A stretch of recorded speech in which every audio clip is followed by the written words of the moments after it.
O movimento hip hop também tem sua origem na cultura popular das grandes cidades. Nos Estados Unidos, na década de 1960, ele emergiu como uma reação à violência e ao descaso com as classes menos favorecidas.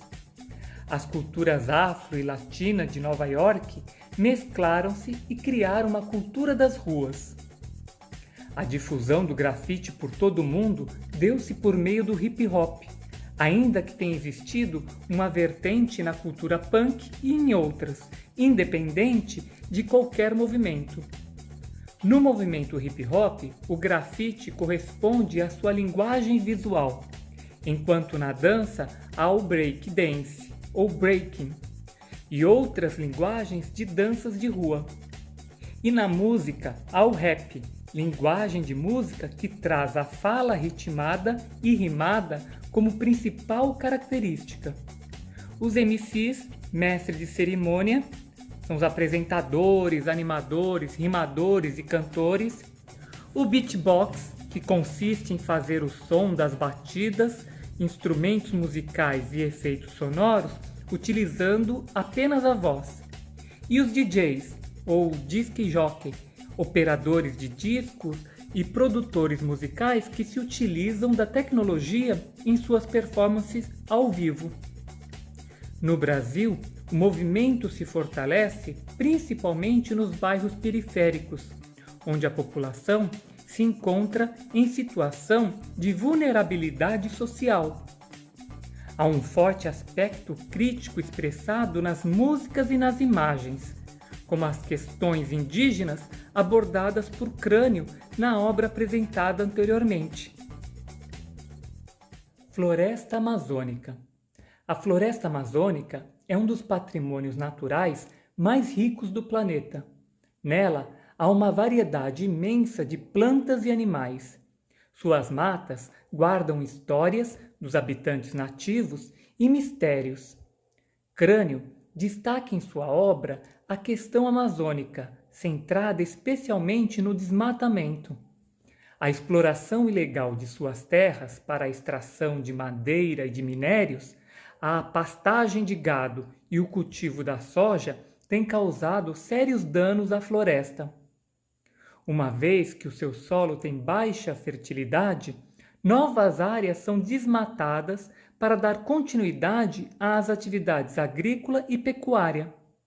O desmatamento, aliado ao tráfico de animais e plantas, causa prejuízo também para a flora e a fauna locais, colocando a rica biodiversidade da floresta em risco. Outro sério impacto são os conflitos, muitas vezes violentos, com os povos indígenas em decorrência das invasões das terras. É recorrente a destruição de seus territórios, obrigando os indígenas a se mudarem e se restabelecerem em outros locais. Crítica e grafite. O grafite, enquanto arte pública, pode atingir um grande número de pessoas. Ademais, o público do grafite que está nas paredes das cidades é formado por pessoas muito diferentes. Uma parede grafitada em frente a uma estação de trem será vista por pessoas que utilizam o transporte com objetivos distintos. Podem estar a caminho de casa, da escola, do trabalho, de um local de lazer, etc. Atentos a essa característica da relação entre arte e público, os artistas utilizam os muros para expressar críticas à sociedade. Crânio traz em seus grafites denúncias e discute comportamentos e situações por meio de seus personagens, em geral indígenas de pele azul.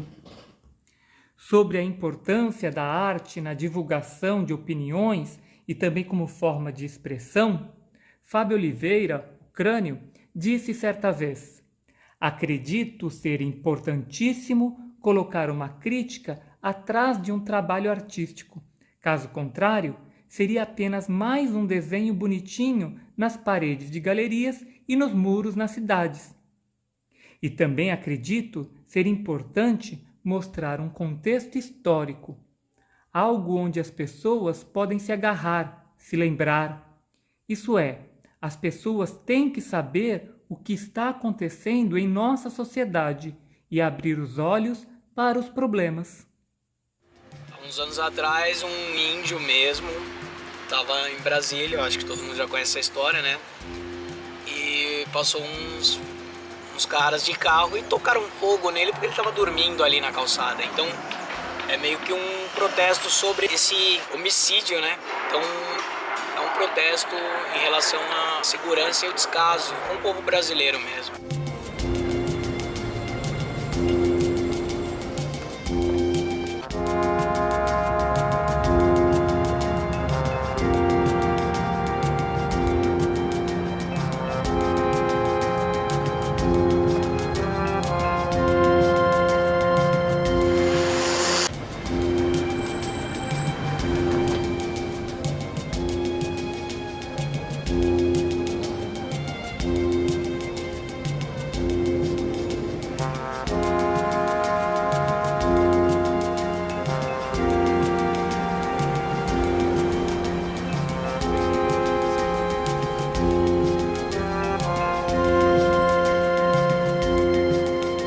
Movimento da cultura hip hop. Como vimos anteriormente, o grafite, tal como existe atualmente, está ligado ao movimento hip hop. Todavia, ele também se insere dentro de uma tradição maior de pinturas murais que estão presentes em toda a história da humanidade. Se pensarmos em um dos procedimentos utilizados na arte rupestre, de formar silhuetas coloridas em volta das mãos, temos já nas primeiras marcas de nossa cultura os precursores da técnica do estêncil. O uso dos muros como forma de expressão popular remonta à Grécia Antiga, sendo grande a diversidade de obras encontradas nas escavações de Pompeia. Todavia, foi apenas no final da década de 1970 que o grafite, tal como o conhecemos atualmente, começou a se desenvolver. Artistas de rua em Nova York e na Filadélfia, nos Estados Unidos, pintavam seus nomes em muros e estações de metrô. Os nomes, apelidos e pseudônimos deram origem a um dos elementos marcantes da linguagem do grafite, as tags, ou seja, uma marca. As letras assumem grande importância e se desenvolvem em diferentes estilos. A atividade ou estêncil. O estêncil é uma técnica amplamente usada na linguagem do grafite e consiste na aplicação de tinta sobre uma superfície vazada. Como no processo de gravura, a aplicação do estêncil passa também por várias etapas. Primeiramente, desenha-se a imagem escolhida. Depois, recorta-se o espaço que será preenchido com tinta.